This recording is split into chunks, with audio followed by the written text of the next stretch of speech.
Hey guys, it's me, Rosalie. Welcome back to the Ultimate YouTube channel. We have got to go on another ride. I'm on this journey exploring Led Zeppelin. Did I say it right? I keep saying Led Zeppelin, Led Zeppelin. The German in me is coming out. But I've been told it's Led Zeppelin, so that's what I'm going to say from now on, and you help me out in the comments. If you hear some thunder in the background, it's a cozy, snuggly, thunderstorm, rain-filled day today, and I'm excited to be back in studio with you. Thank you for your suggestion via donation, someone. I was encouraged to check out the concert movie by Led Zeppelin. The song remains the same, Live from Madison Square Garden, 73.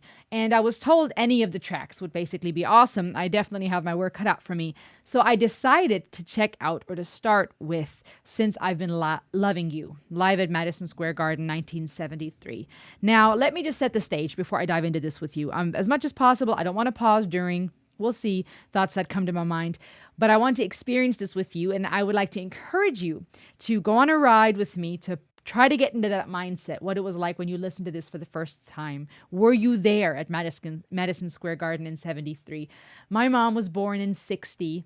My grandmother was born in, 42, I believe. My grandfather in 38. And I'm trying to put myself in that mindset of imagining a generation that was either born during the World War II or who had experienced the end portion of that, perhaps a generation who was born to parents who had experienced the horrors of World War I and II. You have the Great Depression, the Cold War, all these intense climates when it came to economy, politics, people struggling and hurting. And you have this whole generation that was born during or born from that era to now step into the 60s and 70s and the hypersexualization and the hippie era and the disco era. And you have psychologically speaking, I would say this hunger for freedom, this hunger to rid yourself of all worry, to enjoy things, to find some peace, find some happiness. And so you have this band, Led Zeppelin,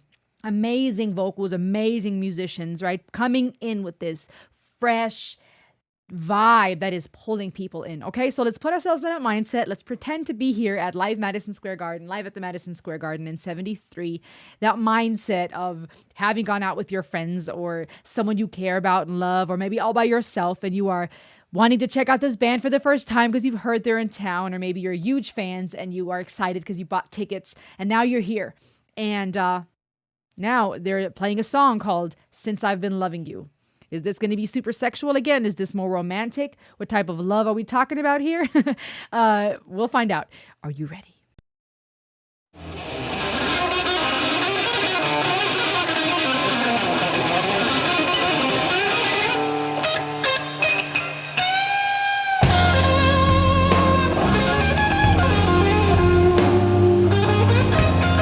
I'm starting over. Okay, listen. How is it that from the get-go, they're coming in so strong, so much passion, so much emotion? There is climax, and there is definitely crescendo here in their music, the things that I've heard so far. There is a build, but nonetheless, it already starts up here, and then we're moving higher. It's crazy. It's powerful. That your level of the place where you start is already so intense. It can only get better from here. Also, I want to point out, just to feel how this guitar is communicating. We don't even need any lyrics yet to already feel the passion and the love and the soul. And also interesting to find that so far, every song is so unique. Where Whole Lotta Love was very sexual and heavy on the rock. The Immigrant song that I've listened to so far, while still amazing from the rock composition, musical composition standpoint, had a very different thematic when it came to lyrics and the message I was perceiving. To hear now, it comes in with what I'm perceiving to be way more soulful, just elements of jazz. We still got that rock, but it's way more, ooh, let's just feel this. Okay, I'm gonna start over.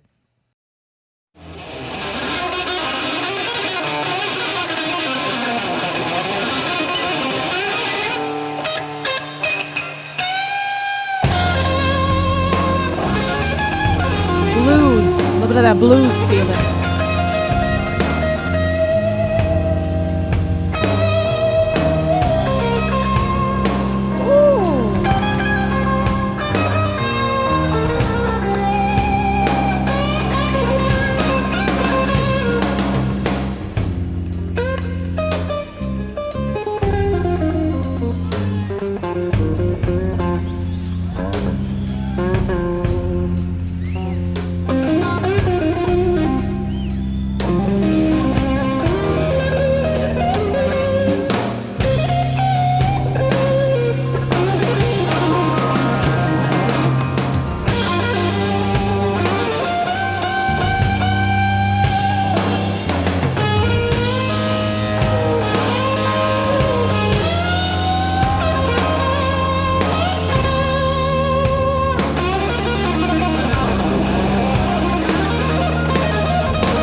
7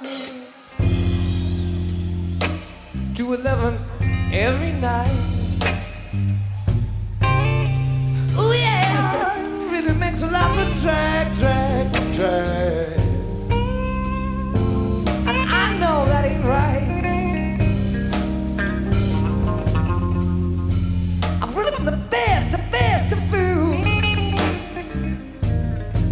Oh yes, but I did what I could. Yes, I did. Oh, I love you more. Yes, I love you, baby. Oh, I love you. Oh, I love you. Oh, yeah. Oh, baby, since I've been loving you, I'm about to lose my worried mind.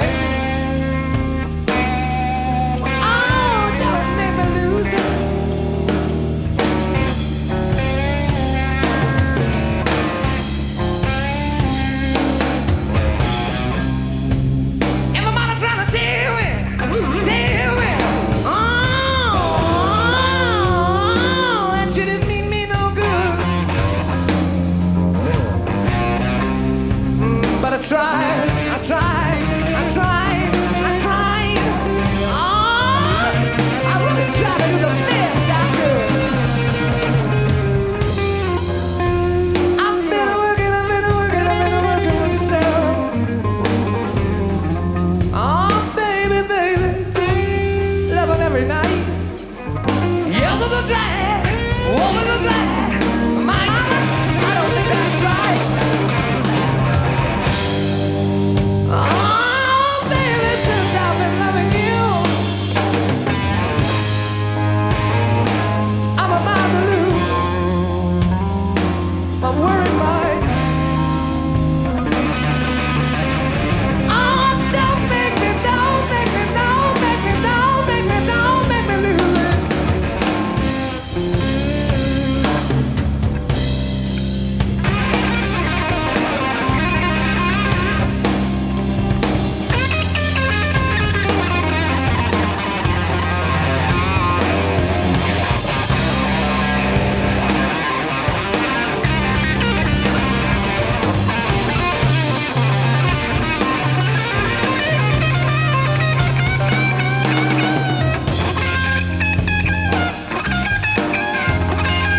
The bass. Listen to that bass too.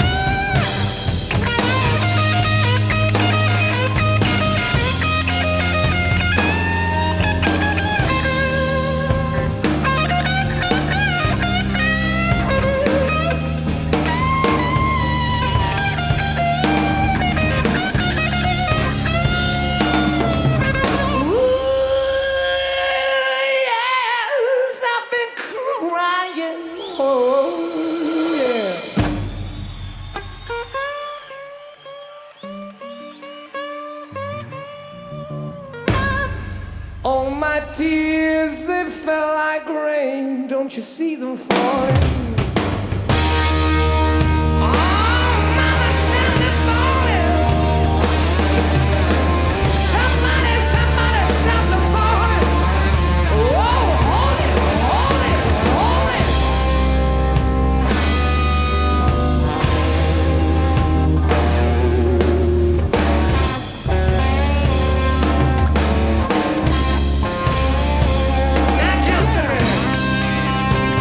Do you remember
I've been trying so hard.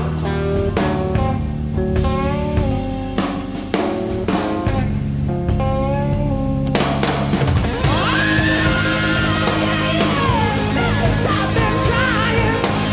Ooh, baby, baby, I've been trying. Don't make me lose, don't make me lose. I wouldn't mind. Whoa.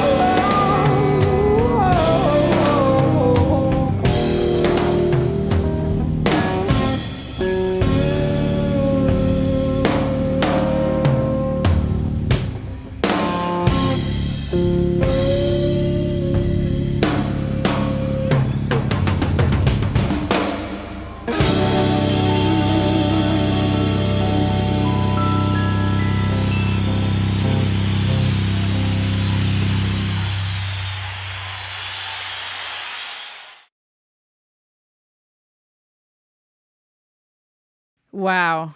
To end in a minor key like that, those riffs, don't, to even this vocalization, whoa, whoa, whoa, whoa, whoa. These type of elements, for those who may not be as mesmerized by the art of music, sometimes we hear things and we go, okay, that's kind of cool, without realizing there's an intention behind it. It's not just a random placed vocalization, it's an artfully placed expression. Even the minor key, even the chord progression and that mournful vocalization in the end, whoa, whoa, whoa, whoa, is so fitting to the lyrics. When it first started, like I said earlier, they're starting up here only to take us higher, which is already crazy. You're setting the bar so high. Comes in with the electric guitar, and immediately, just a few measures in, I'm hearing this soulful, jazzy, bluesy vibe, very different than the two other songs I've heard so far with A Whole Lot of Love and Immigrant Song. Okay, way more soulful, way more jazzy and bluesy. Each song a very different angle, and that amazes me because, as ignorant as that might sound, not having listened to this growing up, as mentioned in some of the other videos, I grew up in a conservative Christian household, so that was not something that was played. Then as I grew into myself and in my teenage years and in my young adulthood, I was exposed to other type of music. And through my travels, I've listened to music from around the world. So what would be an obvious to some, and of course I grew up with this, to others is not the case, depending on where you come from, your upbringing, where you've lived. Okay, and so for me, experiencing bands like this, I'm amazed because, for one, this is a whole journey, and I can empathize with why some of you are not only excited to see some of the emotions you felt listening the first time reflected in my face. I can understand whether that it's exciting to live through with someone else to whom this is new, living through that again, because it's a part of you. It goes beyond, for some of us, it goes beyond, I just love this band, they're just really good musicians, let's break apart the technicality. Since you guys know we're often focused on psychology here in addition to the music, psychologically, our identity is strongly shaped by the things we love, right? In relationships, in our family, in our friends, the family we grew up with, the people that we love, the people that broke our heart, our first kiss, our first this, our first that, the music we listen to, right? It's beyond nostalgia. When it comes to our sense of self and identity, someone commented, a couple of people actually said something similar in the comments recently, how the past feels safe because the future is uncertain. We have a lot of anxiety and angst in the present. So the past feels safe to some. And now when I read that, I thought, that's interesting because some parts of my past don't feel safe. I would not want to go back. There's trauma that I'm, healing from, working through. Many of you can relate to that. But it's an interesting perspective to say the past is safe because it's gone. It's over. We no longer can go back and it can no longer hurt us. And I found that very profound psychologically. And so I think in addition to there being the happy side of, throwback, man, back in the day, right? That tie to our identity and sense of self. Looking back to the past, the good and the bad, may also give us an element of safety because it can't be touched anymore, but nobody can take it away. While we can't go back and it can't hurt us anymore, it's also something that no one can take away. In the day and age where bad news and the propaganda and the polarization may make us feel like the future is uncertain, we don't know what's still coming, and we're afraid of what may be taken away from us through politics, through government, through economy, through family turmoil and issues, a lot of uncertainty where we don't know what's coming. Okay, when it comes to the past, nobody can take that away from us. Nobody can take away your memories and how you felt.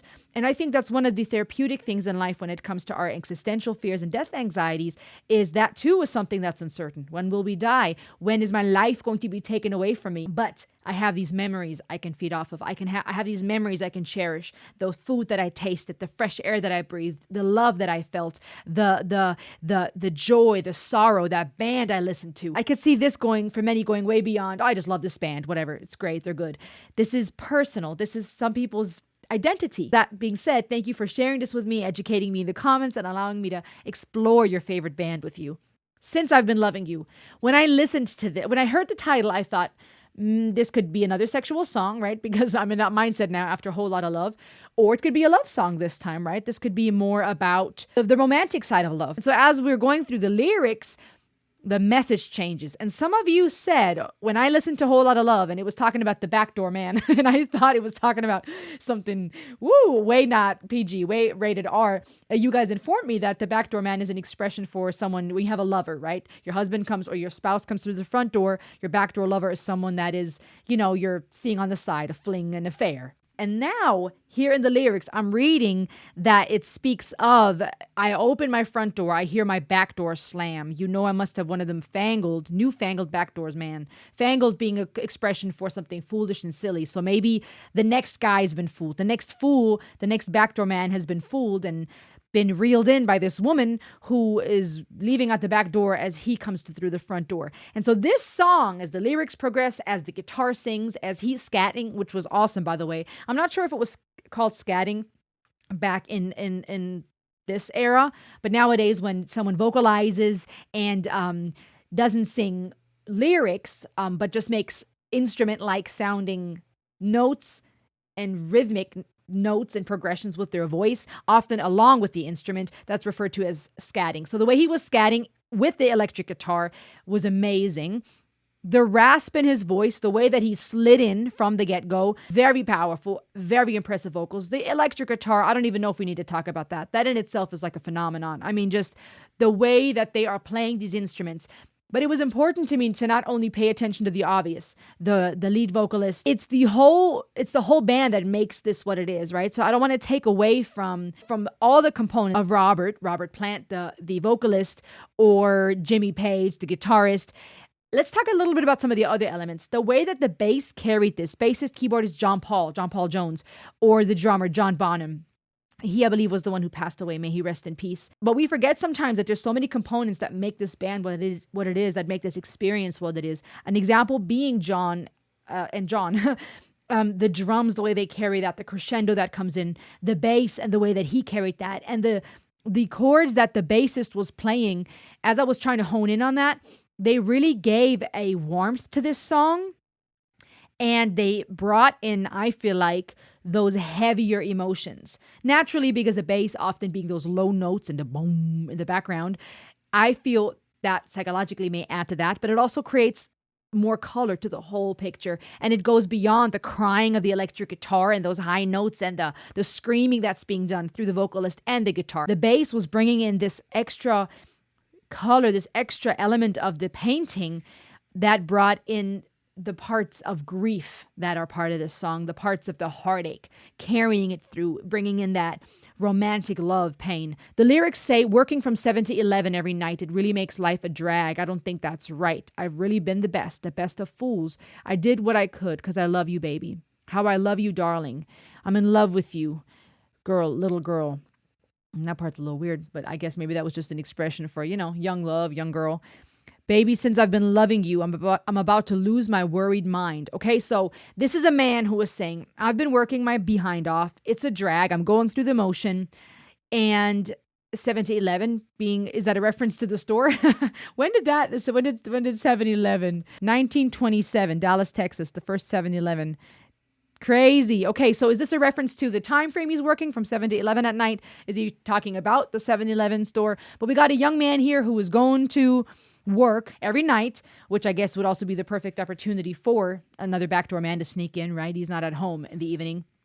Not that that's the deciding decisive criteria, but it paints a picture here, okay? Guy's not home, young love, he's working hard, it's a drag. He really has been giving his best. He's been giving his best to make money, been giving his best to love this girl. He really is in love with her, okay? This is not just sexual, I got a whole lot of love and I'm gonna make you scream.